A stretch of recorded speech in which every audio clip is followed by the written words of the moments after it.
Welcome to the show, Cafecito and Tattoos. Machi's Chat Shack with your host, Machi and Brittany Page. Welcome to another episode of Cafecito and Tattoos. Today with us we have one of my closest friends and sister, Meghan King, and Hello. she is the light of my life. So welcome, Meghan. Oh, I love you, Britt. I'm so happy to be on the show. I was thrilled for you when you told me you were starting a podcast, and Britt has been there for me through so many hard moments in my life. Especially the one that I remember the most is when I was pregnant with Aspen. It was during my baby shower and I got sick with the flu, and then my sister did too, and you just took over. You baked for us. You pushed me in the freaking wheelchair. You were like everything. I wore a mask, remember? I wore a mask before masks were a thing. Like, you babied me. You're amazing. You helped me like with all the presents, with everything. Oh my gosh, that day was so funny. It was in Orange County, right? Flew out to Orange, And she hadn't been feeling well, and I flew in the day before. She had just gotten Girly Girl.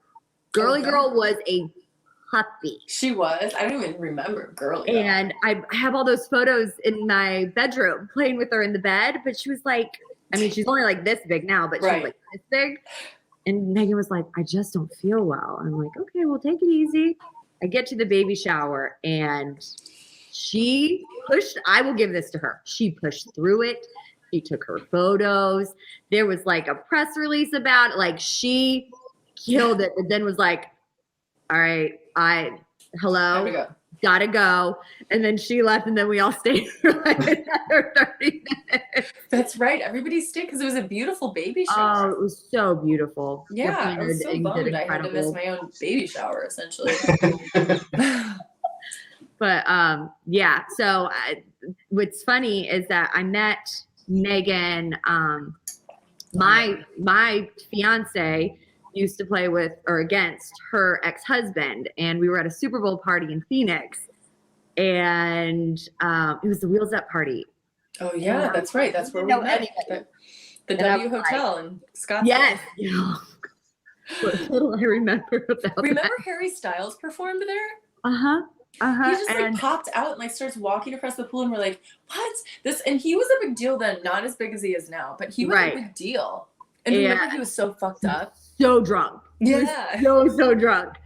And I should have used that as my opportunity to like give a little nudge, like wink, wink. Hey, Harry, like when things don't work out with me and my ex, let's our spouse. Let's do this. It's basically meant to be. Totally, but like not. Oh my gosh, that night was so fun though. We ended up going and having 7 hours of sushi at the W, and sake, and what did we have? What were our drinks? We had these lychee martinis, I think. Lychee martinis. Yeah, they had like the little Parmesan on the top. Oh, Parmesan. And then the guys had ordered beer, and we didn't have drinks, so champagne. We got champagne because I was pouring the beer in the champagne glass because I didn't want to drink it out of the bottle. Oh yeah! Oh my gosh, we had so much fun. So much fun. Those days are long gone. Oh my gosh! Yeah, this is the all memories will stick with us because we don't want those men anymore. No. See you later. Yeah. But yeah, so we've been friends for so many years, and it's been so cool because to watch Meghan go from where she was, which was she just signed her contract with The Real Housewives then. She hadn't even started filming No, I had done a year prior to that. Okay. But I was going into my next season. Wait, was I? I just finished. Yeah, I was going into my next season because Aspen was a baby on the second season I did. Oh, that's so crazy. Meghan, let me ask you, on the Orange County, on the drama, how real is all that drama on the show? Okay, so everybody like asks me this question, whether it's on an interview or whether it's my friends, and the answer I give is the honest answer, and it's that it was 100% authentic as far as the place where I was coming from. I didn't have any like nudging or prodding from production or like any storylines or any of that. Now, I can only speak from my own experience. Because I've had so many people question me and say, like, was it real? Was it, how authentic was the drama? I can only imagine that it can't always be real on every reality show because like everyone assumes it's not. But like on my show, it totally was. Oh, at least for me. Like I don't know what the production was doing with the other cast members but I mean, I feel like I was always myself and I just do what I want to do. And if that's not good enough, then like I don't have to have a job kind of thing. You know, if I'm going to go on reality television, I'm going to be myself. I'm not playing a character. I'm playing me. No, and that's why she did so well. You did 3 seasons, 10, 11, and 12. And yeah. I mean, it was so fun. I really liked it. I really liked being on the show. I kind of want to go back actually. Really? Yeah. Yeah. Breaking news on Cafecito and Tattoos. Yeah, I think it would be fun to go back on. And like, I miss okay, so the thing about reality television, now this part is staged. You can't just walk into a restaurant and start filming. You have to get permits and releases signed, and like all the, the staff has to be comfortable with the, cameras. Everybody has to set up with the lighting. And so that part is quote unquote staged per se, but the interactions are not. And I really liked somebody planning these really cool lunches and dinners for me and like these really cool events. I would give production like a list of restaurants I liked or activities that I like to do. And then they would go in and they would contact those companies and restaurants and plan events based around like our interests. So that part I totally miss because it's like, all I do is show up. They send me a car because they don't want to be responsible for drinking and driving. So every event we did, they sent me a black car. And like I had my own limo driver every time. So yeah, I freaking missed that part. Like, I bet. Amazing. And like the trips were fun. They were a lot of work, but like they were really fun. And I really just like the energy of being in front of a camera. I feel like I was born to be in front of a camera. I really like the like adrenaline rush that I get when there's cameras on me.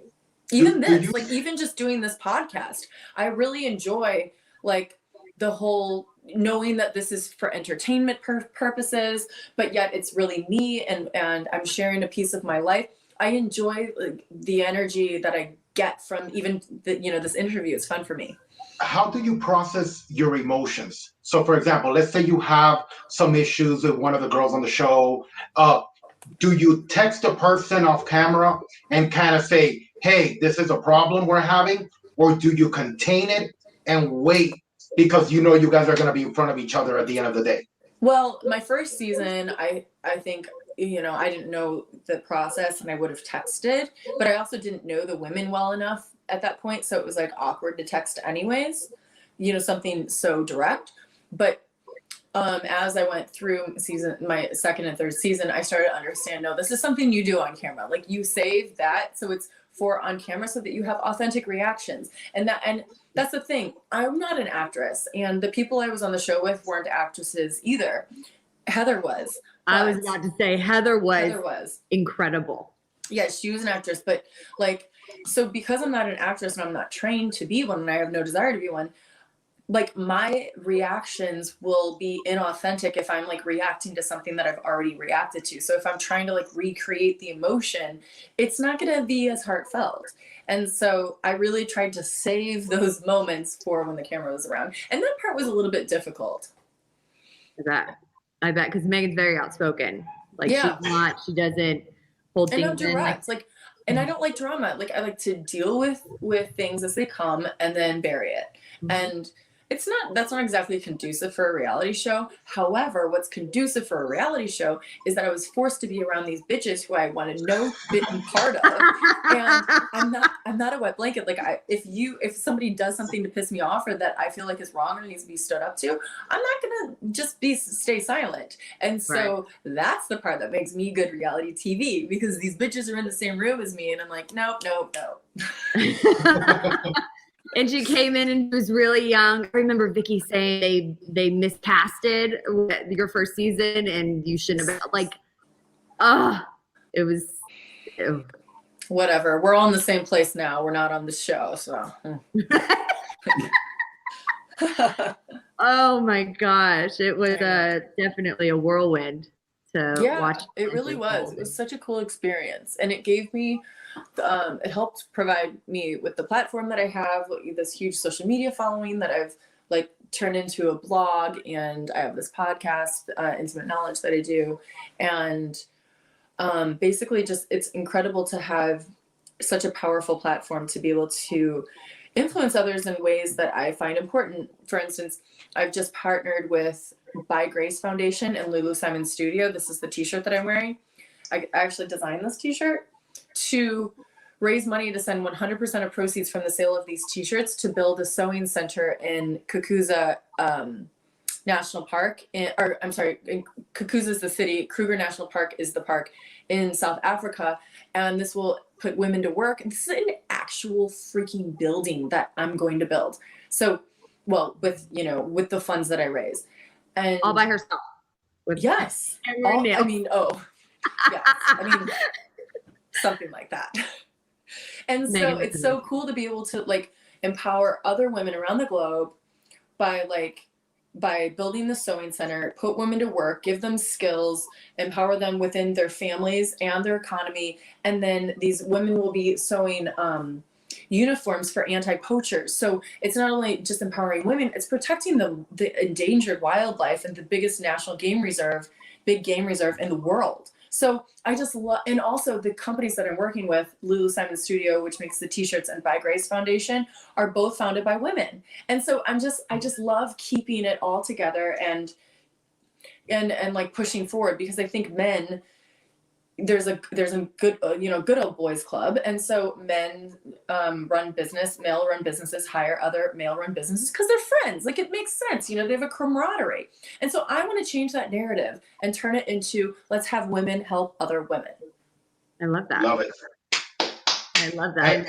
And I got to give you both shout outs, because I'm extremely impressed. I was raised by a single mom. So I know how difficult it is. My mom, unfortunately, was bipolar. She went through physical abuse. I mean, it was pretty nasty. And understanding the challenges that women have, period. You both are attractive, successful entrepreneurs. You're raising children by yourselves. So, dude, you're both extremely inspiring, and I'm very lucky to have both of you on the show. So, from the heart, thank you so much. Oh, it's my pleasure. Thank you for the kind words. And I do have to say that my children's father does help raise them. Thank goodness. I'm in a better situation than Britt is with that. He's not exactly the nicest human to me, but me aside, I think it's important for him to be in my children's life in a positive way, and he is. So for that, I'm thankful. No, absolutely. That's 100% the goal. Not sure if I can ever get there, but we're really trying here. I know. No, but there's a spectrum of bullshit, right? We're like full spectrum. Whatever color is in between the regular spectrum colors, we hit those too. Like, we got it all. Right. But no, Meghan as a mom, going back to Real Housewives, she decided to make the choice to share her IVF journey. And I remember I was going through it personally with her, but watching it on the show was intense. And Meghan has a severe fear of needles. Mm-hmm. And if you know anything about IVF, it is all needles and all shots and injections and hormones and mood swings. And she did it twice. Yeah. And she has the most beautiful children. And it was crazy. It was crazy. And like, it was just so scientific, and for a process that's supposed to be just so loving and natural, right. It was very scientific and calculated. And so that felt like that was, it went against all of the conditioning that I've ever had about, building a family and creating a family. And so that's kind of a mind fuck. And then combine that with like your hormones are going like completely haywire. It's just like a mental insanity, literally. Like, I'm not exaggerating. I could not imagine. One of my favorite things that Meghan said was when they had fertilized the egg. I think it was Aspen, and you were in the room and your mom was with you. And I think you said, I never thought my mom would be with me the moment I got pregnant. And literally. It was so true. In the room the moment I got pregnant. So weird. That was a transfer. That was like when they put it inside me and I like watched. I mean, there were several people in the room. Like that sounds kinky and like it was the opposite. full production crew. Totally. Oh God. So weird. I mean, science is so beautiful, but like, whoa, it's weird too. I can only imagine. And here you are now. I don't know because I haven't really talked to you a lot about this new adventuring that you're doing, but I noticed you were dating somebody last year and you started going, I think it was like Montana or out in the Utah. And you started getting into it and then you just took it to a whole new level.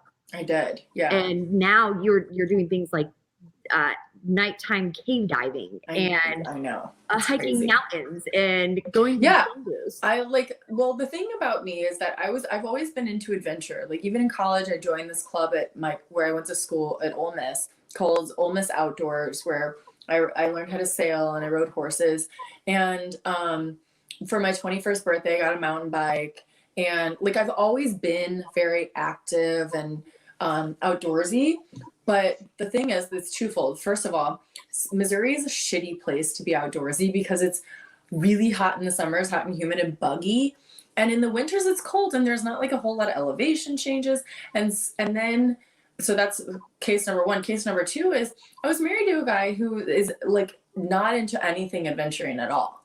And so we'd go on vacations and he just wants to lay on the beach. And I like laying on the beach too. So I kind of just traded, everything that I love to do about adventuring for laying on the beach, which is a decision that I made. I mean, I wasn't, forced into that. But then when I started dating this guy last year, and he lives in the middle of nowhere in Utah, like outside of Park City, and we would go hiking all the time. And my passion for outdoor activities was reignited. And it felt so good to get outside and be outside in the West where it's beautiful and the weather is conducive for being outside and there's like no bugs, which I hate bugs. Like I'm a total girly girl. And yeah, I really have taken it to the next level. Like I'm hiking the Grand Canyon rim to rim. I'm going on like these crazy hikes. I'm a certified scuba diver. I've been a bunch of different places around the US scuba diving in different scenarios, including cave diving, like you mentioned. And I've gotten hypothermia twice from it. Oh, perfect. And you continue to do this, right? Yeah, I mean, the thing is, like, I'm not being unsafe. I'm being as safe as I can in, as a controlled of environment as possible within, Mother Nature. And like, I know my body. Like I was telling you guys before we launched into the podcast that I work out to keep my body in shape for the activities that I want to do. So if I want to ski, I want to make sure that my legs are strong enough that I can like ski through powder. I don't weigh myself. I don't care what size I wear. I like looking in the mirror and seeing that my body looks good, but like numbers don't mean anything to me. Like I care about my VO2 max and like my heart rate and all, next level kind of active. You're basically an athlete because you're training like an athlete for every single event. Kind of. I would say like I'm at the lowest end of training like an athlete. So I do measure, my training, but I'm also still a mom, and I want to, my training fits into my life. My life doesn't fit into my training, and so, I mean.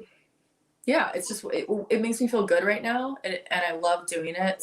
And also I've gotten this massive new appreciation for Mother Earth and I'm passing it down to my children and they get so excited when they pick up litter and we talk about animals and what we see and how they're important to the ecosystem.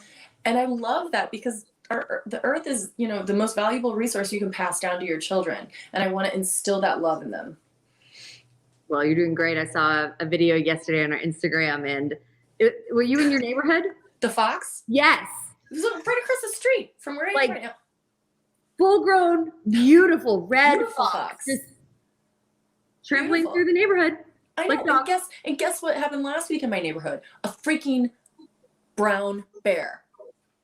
What? Where do you live? I live in an urban area. What the fuck? Oh, Like, it's so weird. oh, that's so crazy. Like, I live in like urban suburban, but Okay. like my house is on like, I don't know, 0.15 acres. Like, you know, space is at a premium here. And Yeah. I live in Missouri, so like that's pretty urban for Missouri. And there's a freaking brown bear? Like, are you kidding me?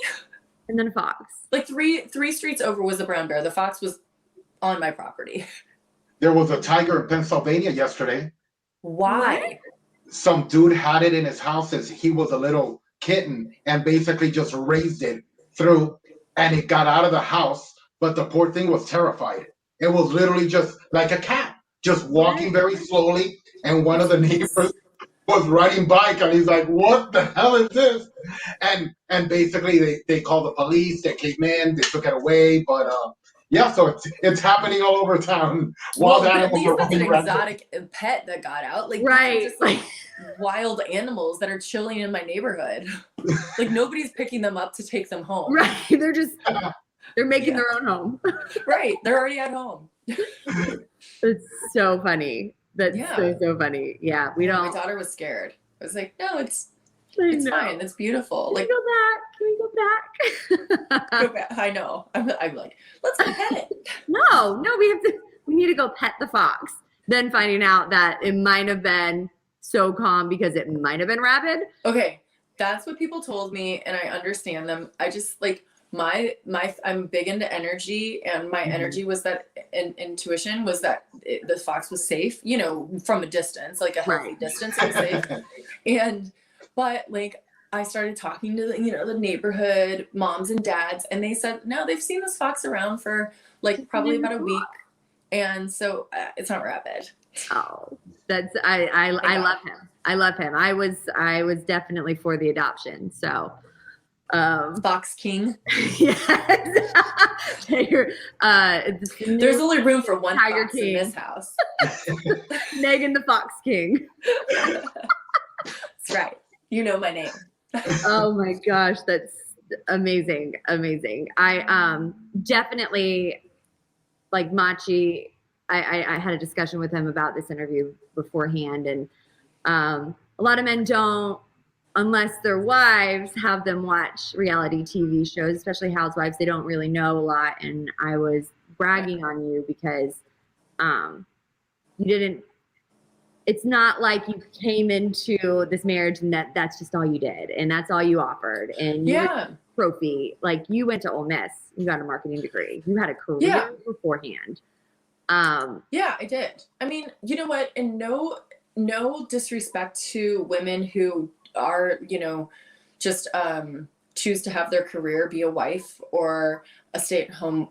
I mean, a stay-at-home mother is way harder than what I do, by the way. Like I am not built for that. Like that is real hard work. That's like, no, I can't do that. I don't have the stamina. But like, if there's a woman out there who marries a man who has some money and just wants to be arm candy or like just take care of him and be a wife, that's totally fine. Like that's her beautiful prerogative and I support that fully. And if she wants to find a career, I support that in 100% the same way as I support her wanting to just be arm candy. Truly, I just want everyone to be happy in this life. And I want everyone to live authentically and be themselves because I think that's what produces happiness. So I have no judgment for any person, especially any woman, for choosing any path in life. I think it's a beautiful gift that we have that opportunity. Right. No, that's eloquently said. But doing that, for example, I was forced to watch all of them. My wife loves it. She's a fan. So I gotta sit there, hold hands, and just pretend I enjoy it. Which eventually you actually do get into it. Totally. Because you start connecting with certain people, But I think from a male perspective, and being the only one on the show, I got this. You go into it thinking these are good-looking chicks, and that's what they are. They are arm candy. Right. But when you do your research and you do your homework, like yourself, for example, I'm like, holy shit, this chick smokes me in every category, no matter what it is. And it's truly impressive that, sometimes you got to take a step back and not judge from the get-go and understand the individuals and their actual journey to get where they get. So extremely impressed with your background, by the way. I love that you said that. Thank you. I appreciate that. And I think this shows did start more as like an arm candy kind of thing. And they've evolved into like an entrepreneurial, empowered woman kind of idea. Yeah. Like, I don't even know if you need to be married. I don't think you don't have to be married to be on the Housewives. And I mean, isn't that literally what a housewife is? A married woman who doesn't work? Like, right. No, It's the glamorous part of being a housewife. Yeah, I mean, no, it's not any part of that. It's just like a term, basically like housewife, I guess, is you think of, these, like you said, these fabulous women on TV who are like these multi-faceted, multi-talented, independent women, whether or not they have a husband. Right. And what I always say about the reality TV world in general is if that is the only job that the woman does, I don't think people realize it's a fucking job. How hard and how time consuming. It's grueling. 5 a.m. mornings, 4 a.m. mornings, and makeup and filming 17 hours. Like it's those are grueling days. And also you have to be on. And like, I know this sounds petty and it's might be, but it's still a work to pick out your outfits and do your hair and makeup. But that part might be petty, but like the part that's not is being in front of camera, you have to be on. And that is a lot of fucking work. Yeah, it is. It's just a lot of exerting. I mean, at the same time, just to really break it down here, it's not like brain surgery, right? Like I'm not saving the world by going in front of a camera for reality television. Let's be real here. It's not easy, quote unquote, but it's not freaking hard either. Right. All it is an outlet to grow. Well, you mastered it. But how difficult was that for you? Because like you said at the beginning, you're not an actress. And when you're going through shit off camera, that is personal, obviously. And then all of a sudden, the whole world knows your shit. When you're alone in your room at the end of the day, how do you handle those moments? I don't know. I don't think I really care. Like, I think I'm unique in that sense that I'm really an open book and I'll share whatever because I feel like even when I'm embarrassed, I might try to hide like what I did or something for a little while, but ultimately, like once I come to peace with myself, then I don't care who knows whatever. And I don't care what anyone's reaction is either because it was me and I felt good about it, or maybe I didn't and I apologize, who knows. But the point is that like, I don't hide things. So I'll put it all out there. I'll say whatever it is. And then people can react and I'm really unscathed. Nice. She's very strong. She is when I really am. Meghan is mentally strong. Like she's just a strong woman and it makes her, that's why she's successful in what she does. She's a successful mom. She's a successful reality star. She's successful in her businesses because she's resilient. And I am. Thank you. I appreciate the compliments. And it's true. I am. Like I've discovered that. I just thought it was, how everybody is, and it's not. And that's okay too. Like there's a beauty in our own personal journeys, but I've been blessed with these gifts of just like being really confident in who I am and like you said, resilient. So I'm okay. Like whatever. Is that being the way that you are, did that make it obviously a lot easier to start your podcast and touch on the subjects that you touch on? To talk about sex? Yeah. I don't care. Yeah. Whatever. I don't know. At first it was kind of weird for me because I was like viewed as more of this wholesome mother or like in a like naive, young woman. And so then to all of a sudden like start talking about sex, it's like a little bit off brand, but I think it works. Like I'm honest about it. And I think on Intimate Knowledge, I'm kind of like the one that brings it back to reality. Like Brooke Burke is kind of like very Malibu-y and like open and kind of like this hippie, Malibu hippie. And then Leela DeVille is like like from Australia. She's a sex coach and she's like so super out there. And I'm I'm the Midwest girl, like who grew up in this like nuclear family and Oh my gosh, I just looked outside. I saw a cat. I thought it was a fox. And, Tiger. and I think outside. I bring, what's that? Tiger outside right It's a now. tiger, it's a tiger cub. Holy shit. Sound the alarm. But I think back to like the nuclear family, I think I brought to the show this sense of like down to earth, like point of view as far as sex is concerned. And so You're like some of the stuff, I ground the show. Yeah. I'm the grounding one. So that part, that makes sense. The part of like when I talk about sex, like personal experiences, which I try not to, but like they come up. I think I'm probably representing the majority of like normal, Midwest women who probably don't talk about it. So I don't think I'm like blowing anybody's mind. I think that they're probably just listening to it and like quietly, like maybe giggling to themselves because they're the same as me.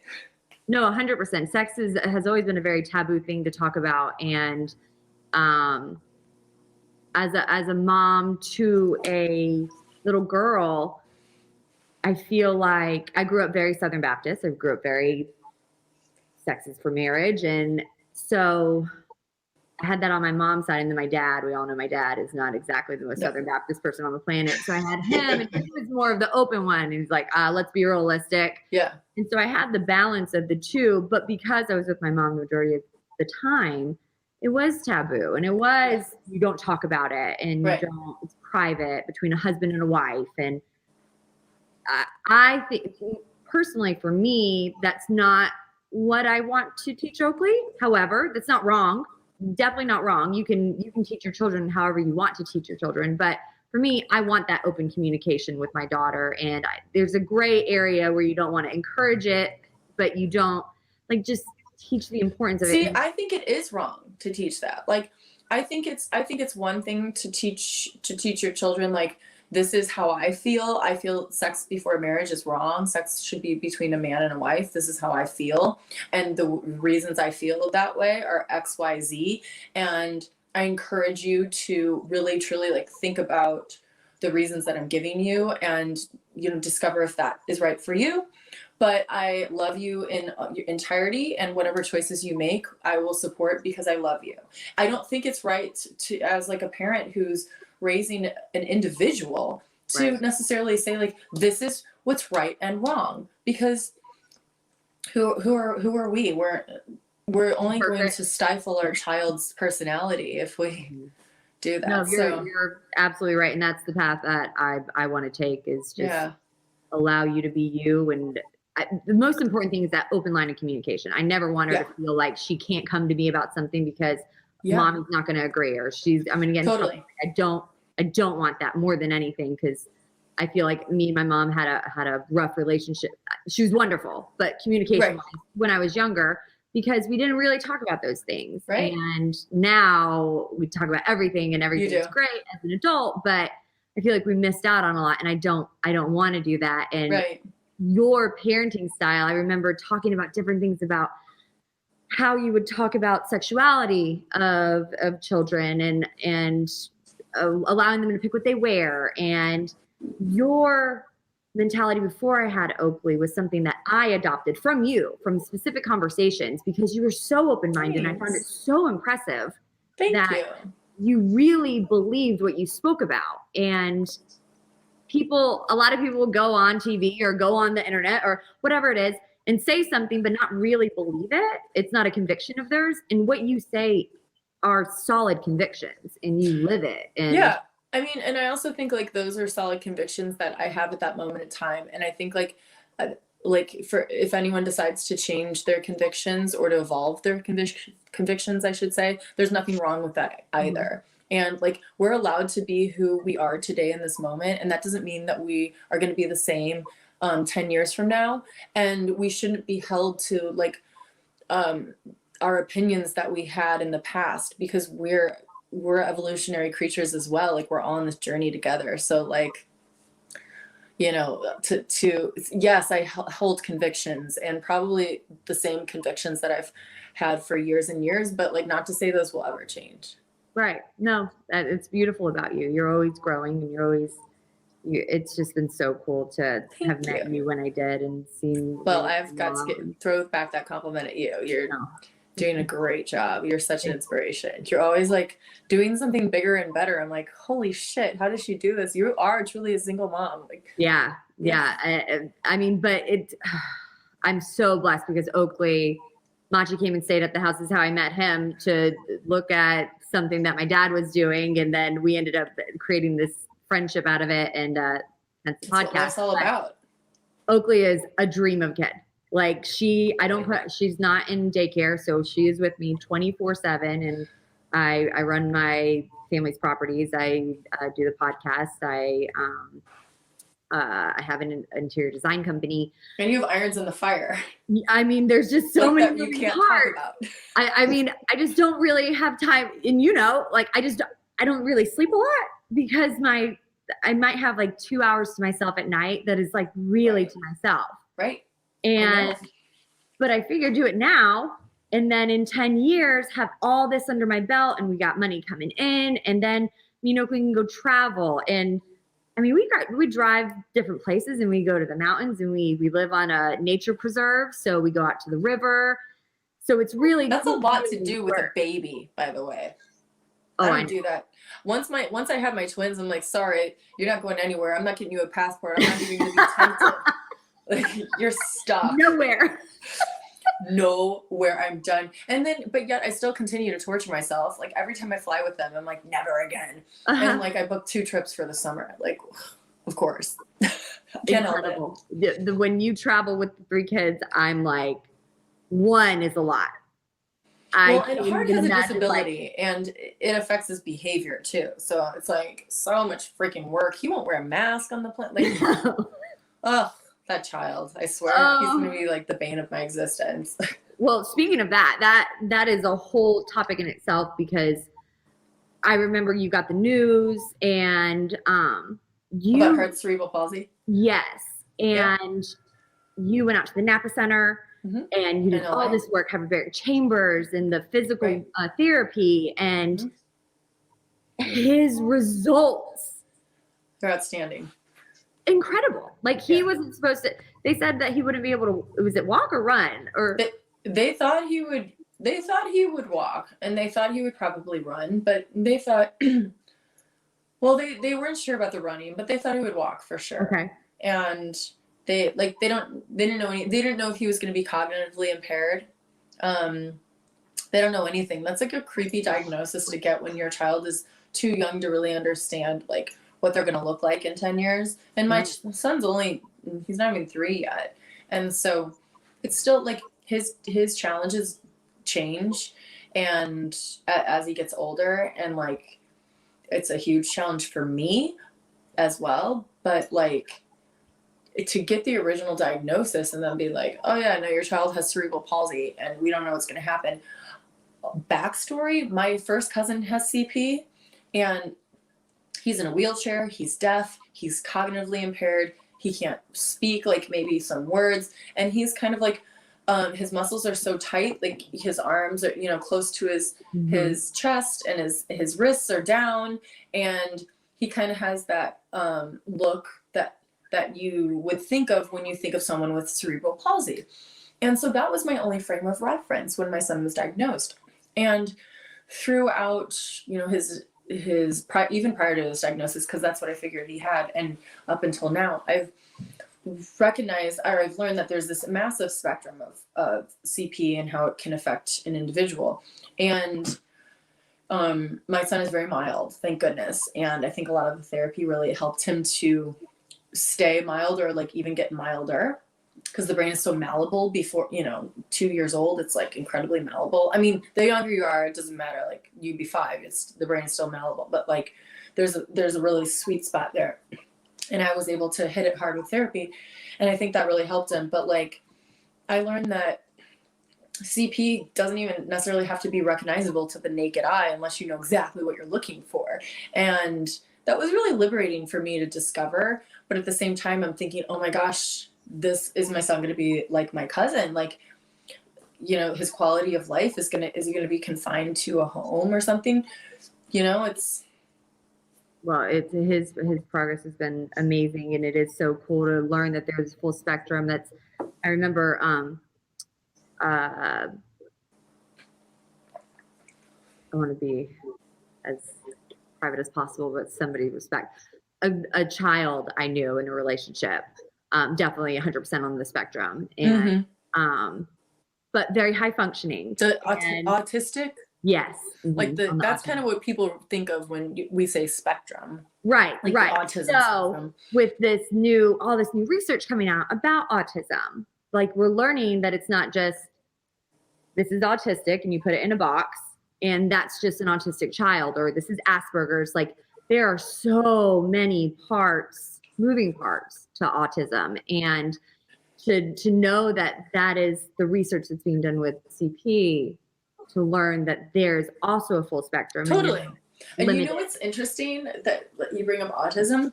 I think autism has such a stigma around it, and so many disabilities do. But I was telling my girlfriend recently, whose son is autistic, I was telling her, through this dating experience, I feel like I'm dating a lot of men on the spectrum. And the autism spectrum, I feel like that's just like a kind of man that I'm attracted to. Mm-hmm. Well, I started talking to this one guy recently and really like him. And guess what? He has Asperger's. Wow. I know. But like, it is what I'm attracted to. Like, I like these men who are like hyper focused, like hyper focusing. They kind of have like this, they're really smart in obscure esoteric areas. Mm-hmm. They're like, they could be a little socially awkward, but like, as long as I understand them, I find it endearing and charming. And so here I am, like this kind of, I have this presence on social media and everything. And I'm like, no, I'm attracted to people with Asperger's. And what's your type? Asperger's. It is. Well, get ready. Your DMs are going to blow up right now. Wait until they all get hyper focused on you. They won't know. They won't. They don't diagnose Asperger's at our age.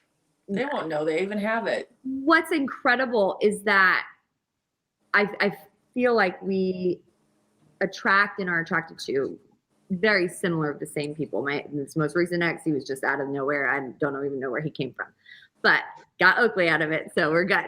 But that drive, when I think of what the one quality is that I look for in a man, it's ambition and drive. And when you have any form of autism, you do hyper focus, and a lot of people are really successful because they've trained their brain to just focus on this one thing, and success is the only option because they're passionate about it. And so I've noticed that same pattern too, because I love that about people. Right.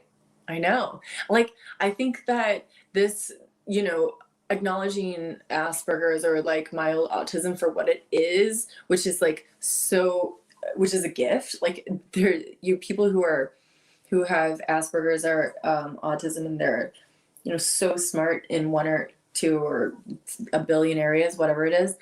That's such a gift to our world. So why does it have to be a stigma? Why can't it be celebrated?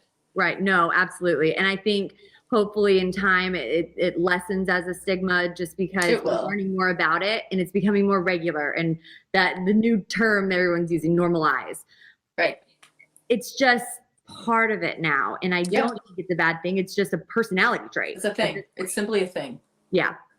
Like anything else, like titles or diagnoses doesn't change a person. Mm-mm. Like, so whether you have a diagnosis or not, that's not going to change who you are. It's like, I could say, I don't know, what could I say about me? That I have ABC syndrome. Like, is that going to change anything about me or what you know about me or what I'm doing today or tomorrow or yesterday? No, it's just that like, I now have a title, like that's going to help me get services if I need them, or help open doors or create a community of like-minded individuals who understand me better, or support groups. Like, that's all it is. And that's what I want people to understand. Like, if you have a son like mine who's diagnosed with cerebral palsy, it doesn't change your child. It doesn't change anything with the outcome of your child. It changes his or her quality of life for the better. Absolutely. Absolutely. and his siblings are incredible with him. It's so cool to watch them and interact. And yeah, he tries to keep up, which is the best therapy of all. Right. Absolutely. Absolutely. And then you have, I mean, your kids are just so active. And yeah, they are. I mean, Hayes, I remember when they were little. So I went and visited Megan out in Coeur d'Alene a couple summers ago. And she had just had the twins, and Hart was really fussy. And they didn't know what it was yet. So the way I could remember was Hayes is unfazed. That is how, yes. And he was no baby. And that is exactly how I remembered. And I mean, to this day, now he's like this little super athlete. It's so cool to watch him. And just that cool, laid back personality. Totally.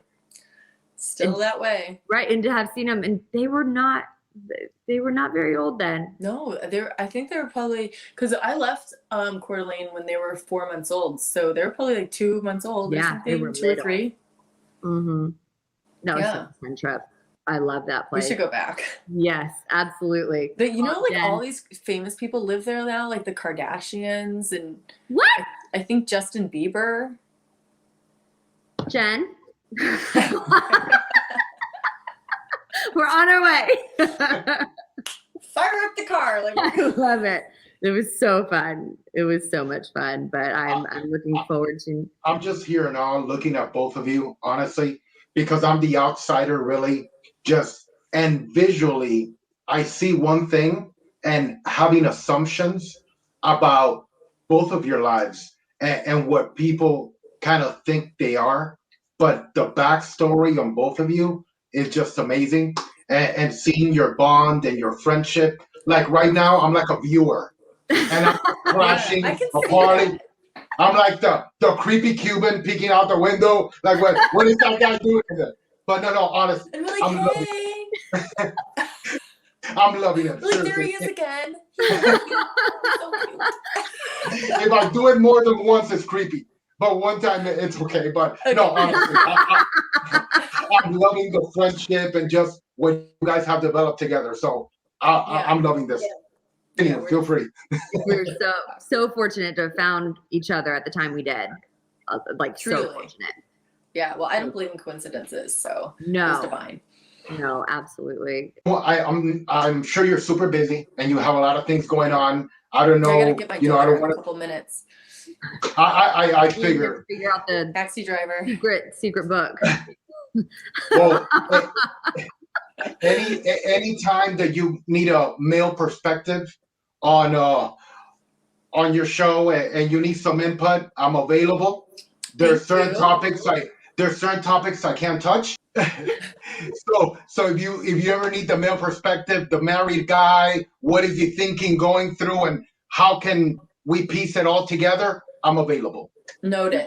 Thank you so much for your gratuitous offer. Well, Megan, thank you so much for coming on. Thanks for having me, guys. This has been so much fun. I'm so proud of you, Britt. I love this. This is awesome. And I love your studio. It's great. I appreciate it. And I'm so excited about all your projects, and you'll have to keep me posted. And then we'll have you back on once you get ground broken. And oh my gosh, I'm just ecstatic about that. But great. I love you. And thank you for coming on. Real quick, anything you want to promote, seriously, whenever, anything.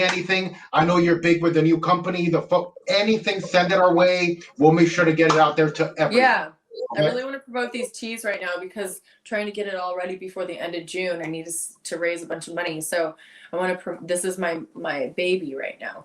Where can we get it? You can get it online at lulusimonstudio.com. And it's a collaboration. It says XMK. Okay. So you can find it there, or I mean, you can just go to my page. Like, it's probably gonna be there, like annoying everybody until I hit my numbers. It's perfect. I'll just go in there and I'll promote it through all of ours as well. Thank you. Appreciate it.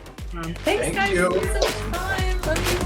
I love you too. We'll talk to you. Good. Thank you so much.